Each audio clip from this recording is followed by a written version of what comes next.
Hello and welcome to the Back Garden Garage. So for those new here, a quick recap. I am restoring a BMW E30. So my car is already a bare shell. I have filmed all of the strip down of the car, shown you how much rust there is in it. If you haven't seen it, perhaps go and check out some of the older videos. Subscribe to the channel, follow me along, and you'll see more of the things that are needed to be done on this E30 to get it all spick and span. For anybody that works on cars, you all know that working underneath is not a pleasant experience crawling around on your back. It can be done and it needs to be done a lot of the time to keep our pride and joy on the road. Now the sensible option to avoid that is to pick another hobby, but once it's in your blood you just can't shake it.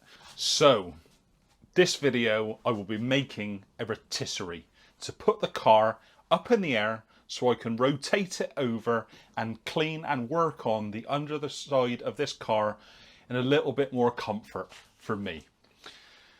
There are two completely viable options for that. One is to buy one. You can buy them ready to go for the car. They cost in the UK anyway around about the £350 mark as a basic starting point and upwards from there. Now the one that I'm going to attempt to make will be basic, so I'm going to use that sort of price point of £350 as a target, because if I go over that or too much over that, it kind of begs the question of what's the point. So the second option is to make one. Now I enjoy making things with my hands. I like the satisfaction of it. I like working with the metal. So it makes more sense to me to make the rotisserie for the car. It is extremely tight for me in this garage. I don't have huge amounts of ceiling height in here. And obviously when the car rotates over, you've got to have your pivot point. Then half the car stuck in the air. So I'm going to need to do a few calculations first, just to make sure that this might work in the first place. So I'm just using a basic tape measure to take some measurements of the car, not forgetting to account for any arches that you may have. Also taking a note of the ceiling height. And what I am going to do is place my pivot point in the middle of my floor and ceiling as a base. So I'm going to use the measurements to make a box, and I'm going to do it to scale, which is fairly easy to do. I'm just going to change the centimeters into millimeters and find the center point. Now the diagonal is going to be the longest point when you rotate the car over, and I can take the measurement on the ruler, convert it to the centimeters, or it's basically be 110, which will be above the pivot point, which is also 110, and that means it's potentially going to touch the ceiling. To make things worse, the pivot point is always below the center, so the length will get longer and longer due to the central balance point of the car's shell.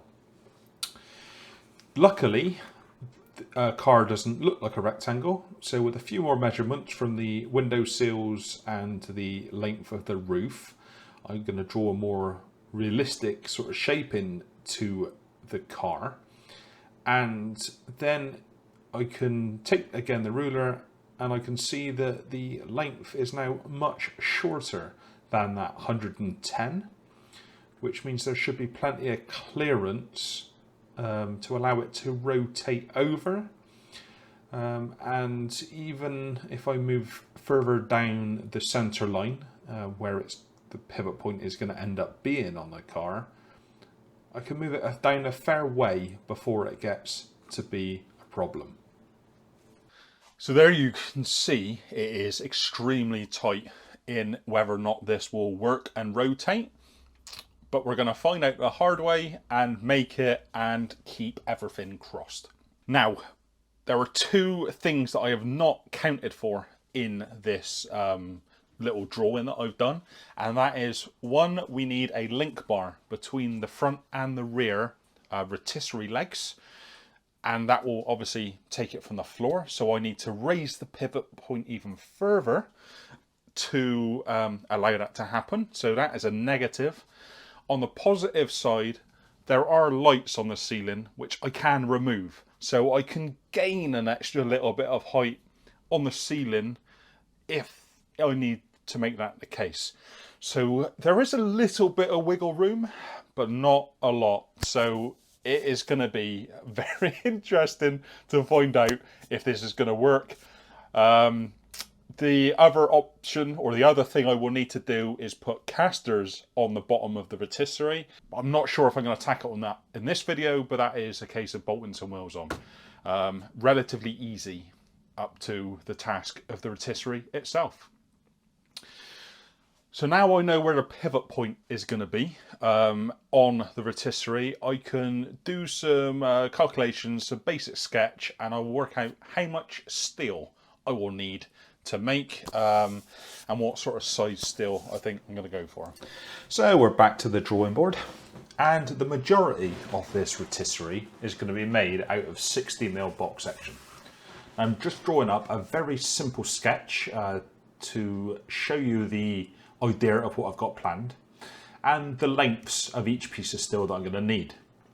Now, the box section comes in lengths of 7.5 meters or 750 centimeters. So I am going to tweak these numbers a little bit, because as you will see, as I add these up, it comes to a total amount of 820.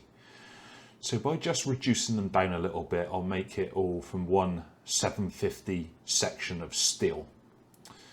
Now, the red lines I'm drawing here are for the actual main car support, which I'm going to use 50mm box section for. Now, the chassis has holes that I can fit some 40mm box section through to allow me to support the vehicle itself and bolt it on. So I just need a little bit of that to tie it together. And when I have the two legs of the rotisserie built and supporting my lovely little motor vehicle as shown here, I will need to join them together, and again I'm going to use some 50mm box section because I can again make it from one piece of steel.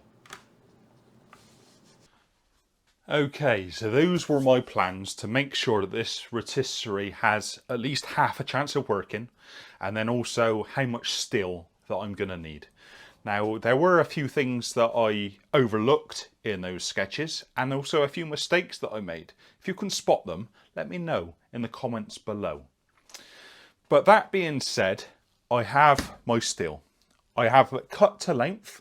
I do need to cut some 45-degree angles in some of the pieces, but my little bandsaw that I use to cut this steel up doesn't have the reach to cut those 45s, so I will do that when it's time to weld those braces into place. Now, I'm going to do something slightly different to what you would normally see on a rotisserie being made. I'm not going to use two tubes of steel, one inside the other, to rotate the car on. I am actually going to use a bolt.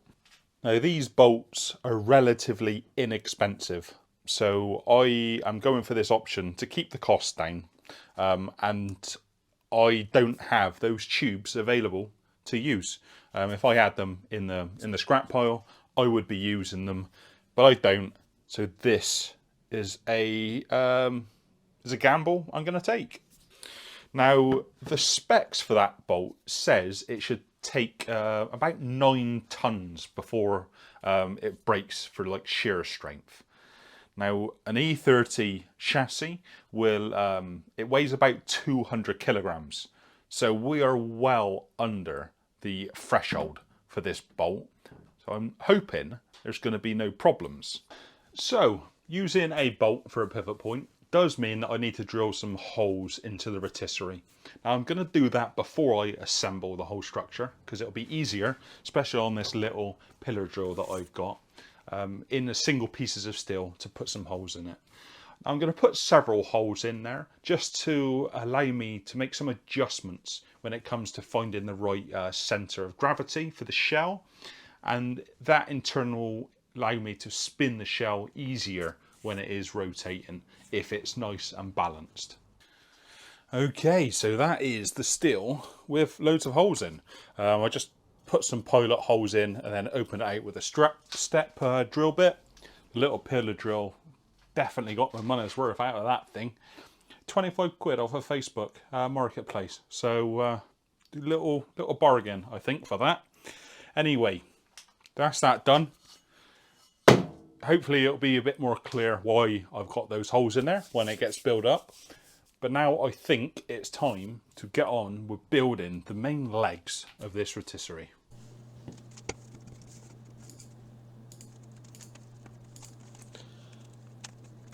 I would have loved to have shown you the whole process of me welding this rotisserie legs together.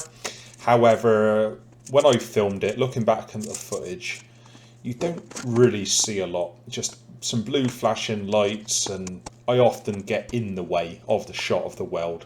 So there isn't really much to see.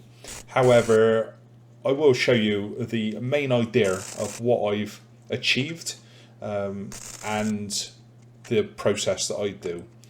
Now these are the two upright legs that I am just tacking together here. Now I've clamped them together in the hopes that it's going to give me the best chance of making these as square and as equal to each other as possible.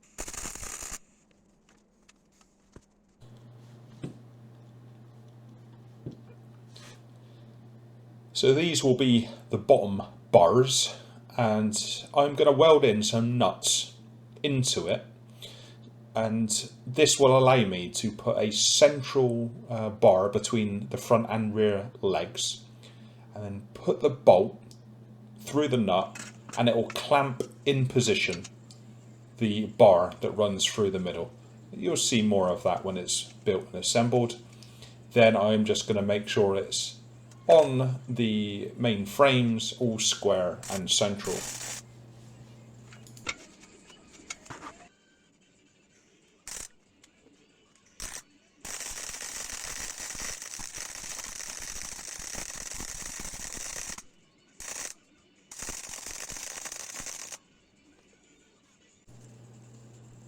Finally, I will be welding on some braces just to add extra strength and support onto this main frame to stop it toppling over left to right, because that is the last thing I would want happening.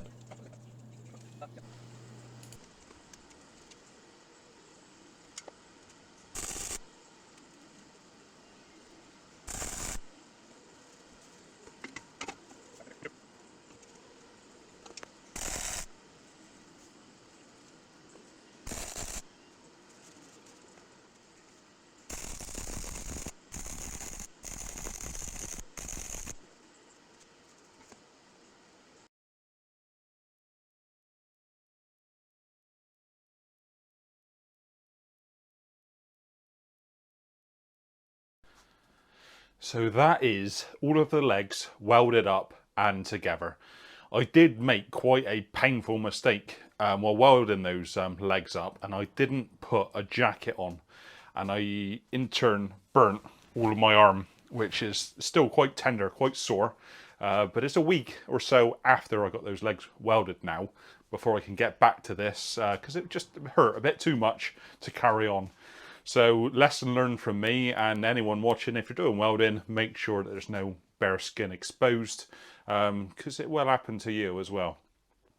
Okay, so with the legs all done, it's time to move on to the actual support brackets that are going to bolt onto the back of the car.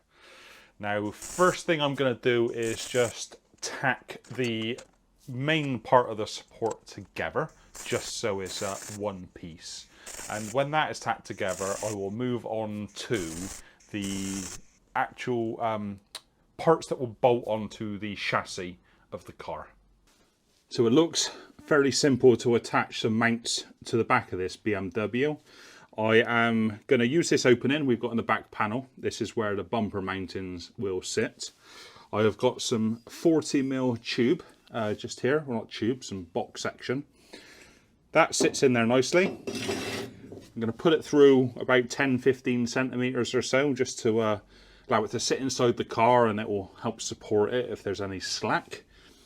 I'm going to take a piece of smaller box section, just a short section, cut it in diagonals to make some L pieces, put some holes in it, and then I can tack it onto the end of the rod, and that will support the car. So I am going to put you in fast forward, and we'll see if we can get all this made up.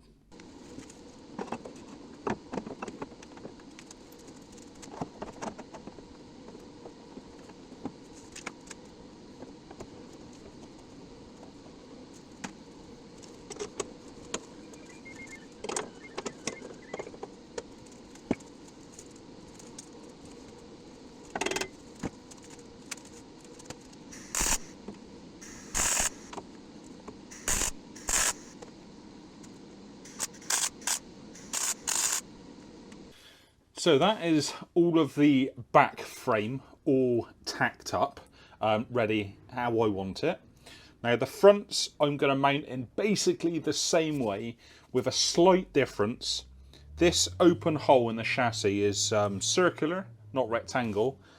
So if you ever try to squeeze a square peg in a round hole, you know they don't go. So what I need to do is just shave just the corner off of the bar here to allow it to slip into the chassis nicely, because without it being shaved it won't fit. I've just taken a fraction off and it starts to go in, so I just need to do that in here. I'm only going to take off the amount that fits into the chassis, but that's the only difference between the front and rear connecting bars. So I think there's probably been enough welding going on in this video already, and as the burns on my arm prove, I'm probably not the one to teach you how that's done. So what I'm going to do is I'm going to get all of these bars all welded up, probably put a lick of paint over them. So that's another welding session over, and I'm glad to report I didn't burn myself this time, so at least I'm learning. Now the legs and brackets are all sat outside. They are baking in the sun, which will allow all the paint to cure properly. So there's 2 tasks left to do on this rotisserie before I can finally get it bolted on the car. The first one is some kind of locking device that will allow me to rotate the car over and put a pin or a bolt through it to hold it in position. So starting with a circle, here I'm just using a lid as a template. I am going to cut out the steel on this little shear that I have. Now it is 3mm steel, and I've got to be honest, it is about the limit that this little cutter will do, but it works just about. Now I'm going to continue to shape it using a angle grinder, just for the little offcuts, and then just run it in the belt sander just to take the worst of the edges. I'm not looking to get this perfectly round because that is not the function of it, and I'm not overly fussed. Now this bit I do need perfectly round, so I'm going to center point mark it and score a circle on the steel. Then draw several lines through the middle to make a kind of grid pattern that is visible, and then when these lines cross over the circle that I've scored, I am going to put in some punch marks and get them drilled out.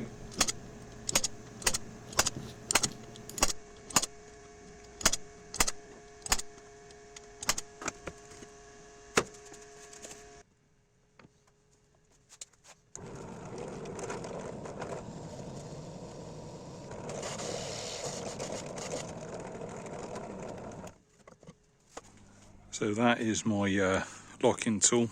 Now what I have is a little bit of leftover box section. I'm going to weld it on here, and then I will weld another one onto this main frame. But as I don't 100% know which of these holes I'm going to use, I don't know exactly where I need to weld it on the frame. So what I think I'm going to do is get it mounted first, find the right balance point, and then just weld the extra locking bit on to the frame, and then I can use it for the holes. So essentially this is free floating, and it'll just be pinned into the leg and pinned into the frame here. So apologies, my microphone's gone dead, so I'm hoping it still picks me up nice and clearly. Now there's one last thing to do, and that is fit some wheels. Now I say fit some wheels, I'm not actually going to fit them, but what I am going to do is cut out some plates for the wheelbase and get them welded onto the legs of the wheels of the rotisserie, so it's ready to go. So all I need to do is lift the rotisserie up and bolt these on. So that's the plan, and I'm hoping I've got enough scrap 3mm still left to make these plates out of. If at first you don't succeed, mark it out properly. So I got this a bit wrong. Couldn't fit all of the plates in those positions, so got all 4 wheels out, placed them on to make sure that I would have enough steel, and mark them all out. I did first off try to cut it out with an angle grinder, but it made a lot of mess, a lot of time, so I put it back into the metal shear. Now this thing is supposed to be able to cut 6mm steel, but I gotta be honest with you, I think that will be pushing it too far. However, it does, as you can see, quite nicely cut. This steel just needs a little bit of effort.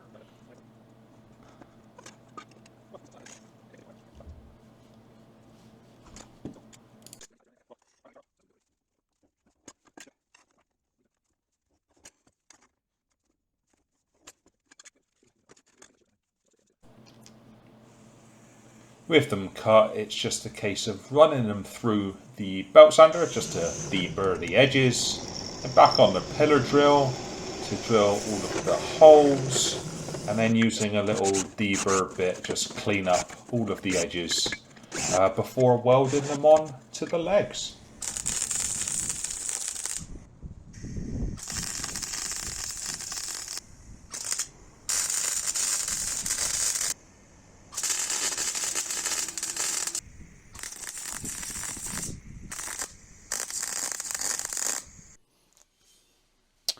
So we are finally ready to bolt on these frames onto the car, front and rear. Let's get it all bolted together, get the stands in there, and we'll find out what we're looking like.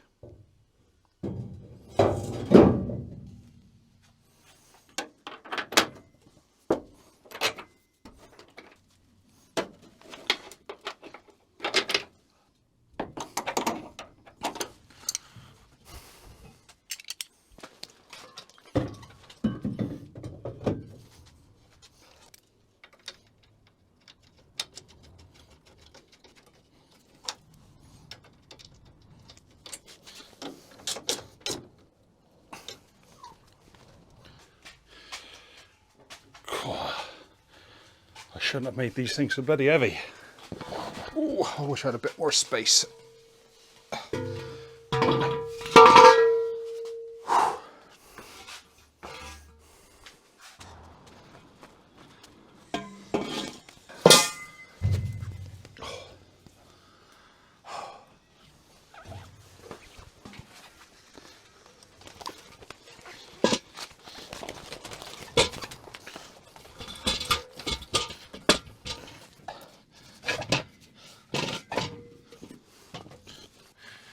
So we're almost there. We're almost to Judgment Day. See if this thing will work. Now I've got the frames bolted to the car, as you seen, and I've got the legs in. The floor is not level at all, so that doesn't help my cause. But the next task is to get this car about 30 centimeters or so up in the air, to be able to line up my pivot point up here to the first hole I want to try, which is down here. So I've got a bit of distance to cover there. So I'm going to get the car jacked up, and then hopefully I can line up the pivot point and get it all bolted together. Right, ready? Yeah.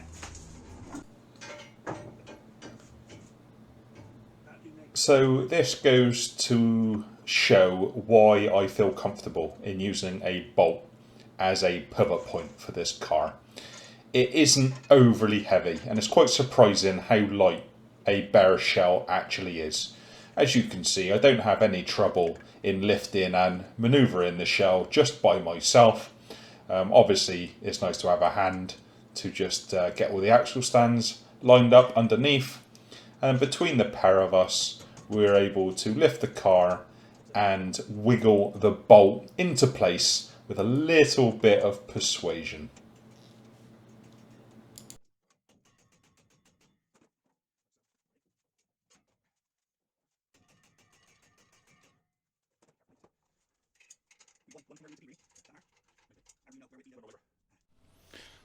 So that is the car mounted on the rotisserie points. I've just gone for the sort of middle holes for the time being to see how that rotates with balance. We'll find out shortly. And again at the front here, it's all mounted. This side I have used some spacers on the thread just so I haven't got to wind this bolt, the whole shank of the bolt every time with a nut on the bolt. Now, this is the moment of truth really. I've got a couple of axle stands under here just to support it. So I'm just going to clear some of the stuff out the way and cross my fingers. Okay, so if we try and take out these axle stands then. Yeah. Wood side. Remove the axle stand completely? No, leave it under. I'll just take the wood out this side. Okay. By you rolling it up. Yeah. Rolled up. Okay. Yeah, now axle stand out. Just out the way. And that should roll. You got weight on it. Are you stopping it rolling? Yeah, I'm bolting it back. Do you want me not? So that's how off centre we are, but I can hopefully sort that out. So it rolls.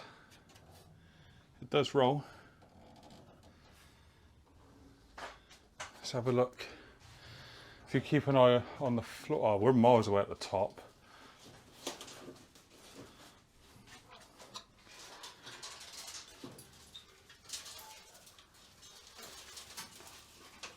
What we like on the floor, At the moment we've got clearance. but we are definitely bottom heavy, aren't we? Yeah. Yeah, it's like really bottom heavy. Yeah. I could try and force it over, but it'd be a bit risky. Yeah. Let's try and go back that way. Yes, that's okay. Well, we're on the right tracks. There's loads of room at the top, which is good. Right, so we are still really bottom heavy on this, so I'm going to have to take it up to the next hole or two, I think. So bear with me, I'll get it set up and I will be back with you shortly. Bit ghetto style. Got some axle stands on some supports on the beam. Allows me to undo the bolt and I can gain some height off the floor to lower the bolt down. So I'm going to get that done front and rear. I'll see you shortly. Do you reckon? It's going to be any good? I'll just make sure I tighten this bolt up, don't I, on this side. That's all tight, that's all good. Should we see what it rotates like now? Yeah. Yeah. Do you want to go your way? Yeah. Be brave. I mean, that feels so much better already. Yeah. Yeah, I'm happy with that, mate. And good on the floor as well, aren't we? Yeah. Good on what that. Oh, that's the. I don't know what that was. It's got on the ceiling at the minute as well, isn't it? Yeah, I've got my foot on the just supporting like the very low bottom of the car. That's fine. So that's good so far. So if we keep going, Would you like to? well, I ain't got much choice, I don't think now, mate. I got it this side. Yeah, I got it as well. Yeah. You're gonna go right over. Yeah. Oh wow. We'll see if it does go. You might be scared. Yeah. Mate, I tell you what, the balance of that feels lovely, doesn't it? Yeah, phenomenal, mate. And it clears the floor, I think, as well. Yes. Which is my- We're on the onward straight now, mate. Which is the biggest worry. That was a washer. Where'd that come from? Hey, And there we have it. tell you what, Spot on. that works really well. Yeah. So that, I'm surprised, oh, that's almost a perfect balance point as well, wasn't it? Yeah. Didn't feel like it was trying to No, it was just rock or anything. It just turned, you know it. So whether or not I could do it by myself, because it's obviously bottom heavy now. Yeah. I mean, I think, mate, you've let me see if I can turn it by myself. I've got fuel in it. A little bit. Yeah, I have, yeah. So it's a little bit, I tell you what. So I can rotate that by myself. It's not trying to take away, it's a little tiny bit top heavy, but I can hear all the fuel sloshing around. I thought I drained most of it out as well, but so yeah, it does want to try and go a little top heavy, I'm but not holding nothing here now. yeah, it's fine. Your literally is all on you. Yeah, it doesn't take a lot though. Keeps making those horrible noises, which Yeah, I'm it's not. scaring me, but it's not. I think it's just. Yeah. Oh, that's a relief. Now the question is, if I go back up,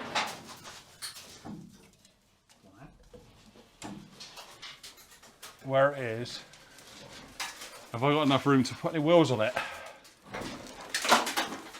I reckon. So that's probably the highest point there, isn't it? Yeah. It's whether or not that's a wheels size gap up there. Wow, now that is a massive relief that this actually rotates. It works. It doesn't hit the floor, doesn't hit the ceiling, or the other way around.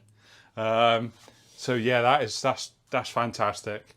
Now it's going to be very tight on the ceiling once the wheels go on, so I may need to move the lights, but I don't have the hardware for the wheels yet. I've got the wheels, just not the nuts and bolts to attach them on, so I can't quite fit those yet.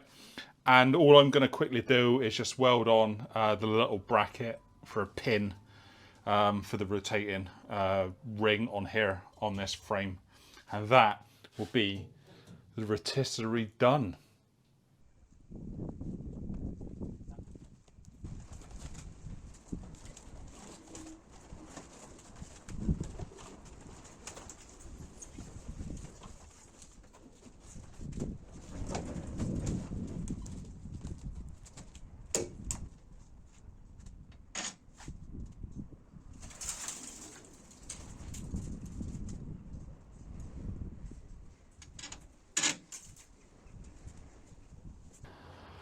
So I've got the wheels on the rotisserie, as you can see, and I've moved it outside in the sun.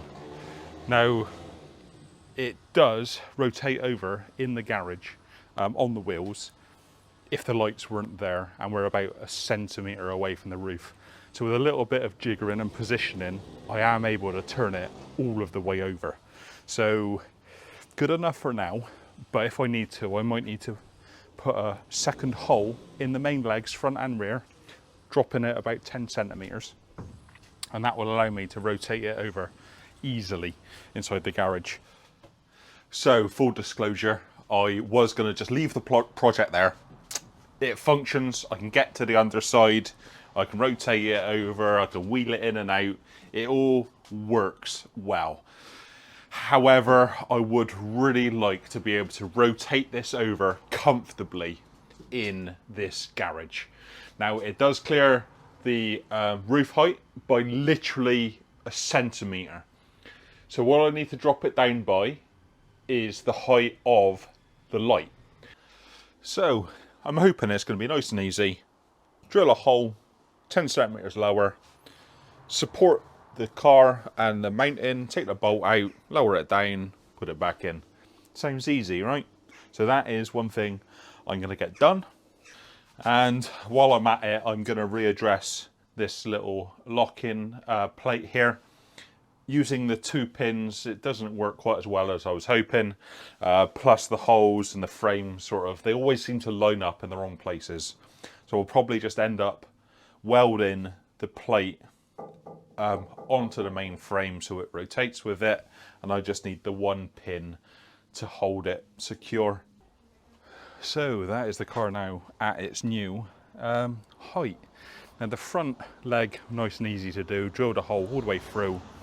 The back was a little bit more tricky. I needed to fully disassemble it to be able to get the drill in to get into that back hole for the bolt. Now I did also cut off the locking pin as well, so that will need adjustment. So I'm going to try and spin this over now, make sure that it still works at this new lower height, and I'm thinking it's going to be close. Because I've cut the pins off, I'm going to get my dad to give me a bit of a hand to make sure it rotates. So let's see if this still works.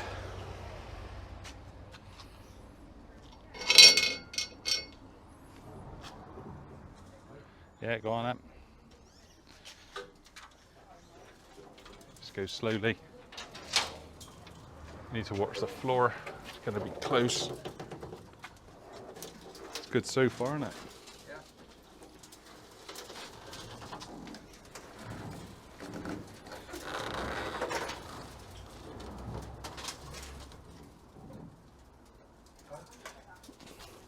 Wow. Now that is super tight. That's as closest point. And that is a 2-finger gap. Not even just about 2 fingers. So that is as close as I can think. I want to go with that. Right, just make sure it turns over all the way out.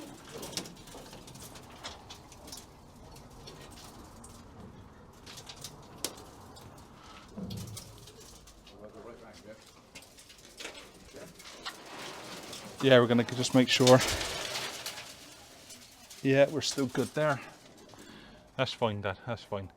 So we'll go upside down, we'll go back in the garage, and we'll see if it clears the lights. Is that the lowered version now? Yeah.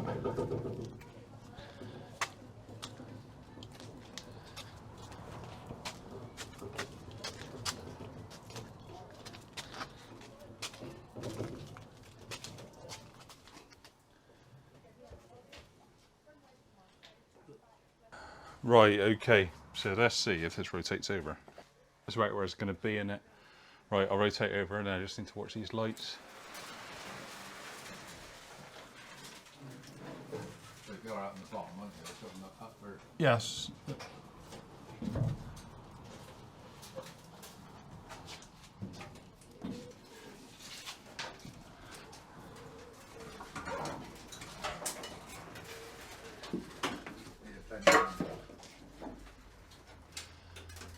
It's good down.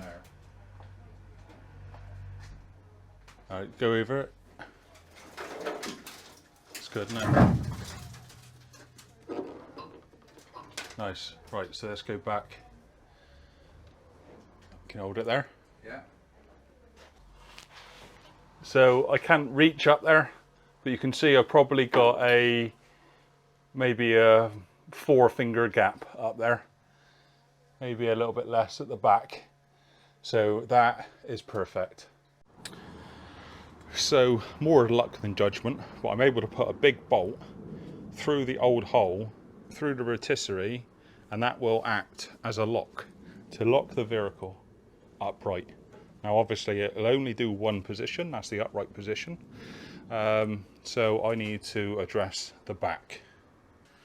So this is my lock-in idea with a little bit of safety in mind. It's still hot, but I can just put a pin through to lock it in position, and then a second just to stop it falling out. So that is now nice and secure and not going anywhere.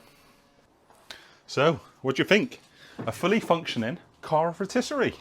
Now I am really happy with this outcome. I am glad as well I took the extra time to change that pivot point to lower it down. Just allowing that full rotation inside the garage is definitely worth it. And hopefully it illustrates why I need to build one rather than buy one with the space restriction that I've got. Because I've literally got finger widths, top and bottom now. So I don't think I would have been able to buy one for this type of size restriction. So, was it worth it? Let's have a little rundown of some of the costs to see how much it cost me to build this rotisserie. So when I run through these costings, I'm not going to include some consumables that I've had laying around, but I will give you a little list of things that I did use but didn't actually buy for this project. So the first most obvious thing is the steel. I bought 2 lengths of steel, both 7.5 meters, one 60mm box section and the other 50mm box section. Together they came to £112 delivered to the door. Next up we had the big bolts I used for the pivot points. They cost me £8.60 for the pair. And finally we have the wheels. They cost me £40 for the 4 wheels, plus I needed to buy the nuts and bolts to hold it on. I did buy a bulk pack of nuts, bolts and washers. They cost me £24. The things that I had laying around from old projects included some 40mm box section steel, about 2 meters of it, some 3mm plate steel, and also the paint, some leftover hammerite, just to freshen it up. So there you can see the short answer is yes, it was financially worth it for me to build this rotisserie. Now, I would say if you have the space above the ceiling and in the length, I would buy one. It is a big job in terms of time in planning, ordering the parts, making it, redoing iterations of it if you make any mistakes. And then it becomes not worth it. So that is my caveat to say, if you have the space, then I would buy one. So with all that being said, I am really glad I have made this rotisserie. It is going to make my life so much easier when it comes to repairing all of the rust work I've got on this BMW, but that will be jobs for the future videos. So if you've enjoyed what you've seen, give me a like, subscribe to the channel, join me next time and we will start cutting up and repairing this BMW E30. I'll see you next time.